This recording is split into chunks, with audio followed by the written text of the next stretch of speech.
غیرت کے نام پر قتل بلوچستان میں ایک رپورٹ آپ لوگوں کے سامنے رکھتے ہیں جناب، اور اس رپورٹ کے حوالے سے آپ کو بتاتے ہیں کہ 2018 سے 2025 تک بلوچستان میں کتنے غیرت کے نام پر قتل رجسٹرڈ ہوئے، کتنے رجسٹرڈ نہیں ہوئے، اور اعداد و شمار آپ سن کر بھی حیران ہو جائیں گے۔ تو سب سے پہلے آپ کو بتاتے ہیں جی 2018 میں صبح بھر میں تقریباً 50 افراد، جن میں تقریباً 30 عورتیں شامل تھی، غیرت کے نام پر اسے قتل کر دیا جاتا ہے۔ HRCP کے مطابق پورے پاکستان میں 2020 میں غیرت کے نام پر کل 430 واقعات رپورٹ ہوئے ہیں، جن میں بلوچستان میں پولیس کے ڈیٹے کے مطابق 47 افراد شامل تھے اس کے اندر۔ 2018-2022 کے دوران تقریباً 134 افراد غیرت کے نام پر بلوچستان میں مار دیے جاتے ہیں۔ یاد رکھیں کہ حقیقت میں ان اعداد و شمار سے کہیں زیادہ اموات بھی ہو سکتے ہیں، کیونکہ زیادہ تر واقعات رپورٹ نہ ہونے کے خوف یا سماجی دباؤ کی وجہ سے چھپائے جاتے ہیں، اور انسانی حقوق کی تنظیمیں اور مقامی فعالین اس پر مسلسل روشنی ڈال رہے ہیں، لیکن اصلاح اور انصاف تک جاتی راہ بہت طویل ہے۔ اس ٹائم پہ بلوچستان میں قانون کی طاقت کے حوالے سے صورتحال پاکستان کے دیگر پسماندہ علاقوں جیسی ہے، اور ایک بعض معاملات میں اس سے بھی کہیں زیادہ کمزور نظر آتی ہے۔ چند اہم نکات آپ کے سامنے کچھ رکھتے ہیں۔ بلوچستان کے کئی علاقوں میں آج بھی قبائلی سردار اور جرگہ نظام کی حکمرانی موجود ہے، اور عدالت یا پولیس کے بجائے فیصلے قبائلی سردار کرتے ہوئے نظر آتے ہیں، اور غیرت کے نام پر قتل، ونی، سوارہ جیسے جرائم اکثر قبائلی رواج کے تحت جائز سمجھے جاتے ہیں۔ پولیس اور عدالتی نظام کی کمزوری۔ پولیس فورس کمزور، ناقص تربیت یافتہ ہے اور وسائل سے محروم ہے، اور بیشتر تھانوں میں مقدمات درج نہیں کیے جاتے یا پھر متاثرہ افراد کو دبا دیا جاتا ہے۔ عدالتوں میں انصاف کا عمل بالکل سست ہے، اکثر سیاسی دباؤ یا بدعنوانی کا شکار بھی ہو جاتا ہے۔ کئی علاقوں میں حکومت کی رٹ قائم ہی نہیں ہے، خاص طور پر مکران، خاران، پنجگور،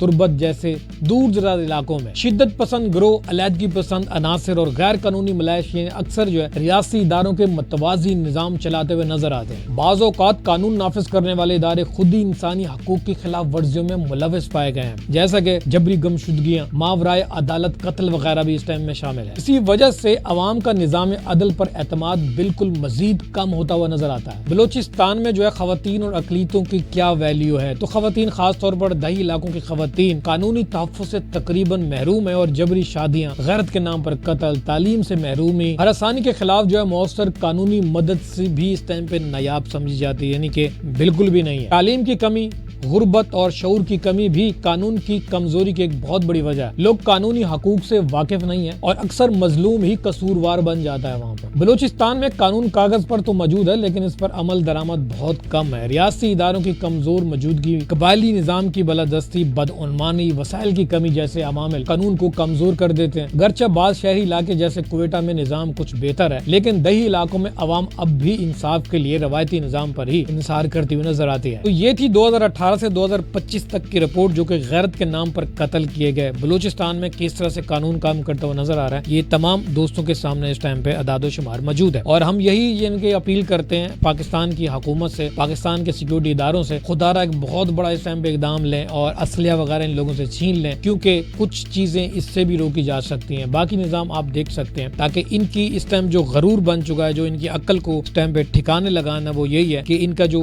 طاقت ہے، وہ اسلحہ ہے، اس کو چھین لیا جائے، کچھ واقعات اس طرح کے روک لیے جائے۔ تو آنے والے دنوں میں ہم باقی پاکستان کے صوبوں اور شہر کے حوالے سے بھی بات کریں گے۔ جاتے جاتے آپ ہمارے چینل کو لائک اور سبسکرائب ضرور کیجیے گا۔ ملتے ہیں کچھ نئی ویڈیوز کے ساتھ۔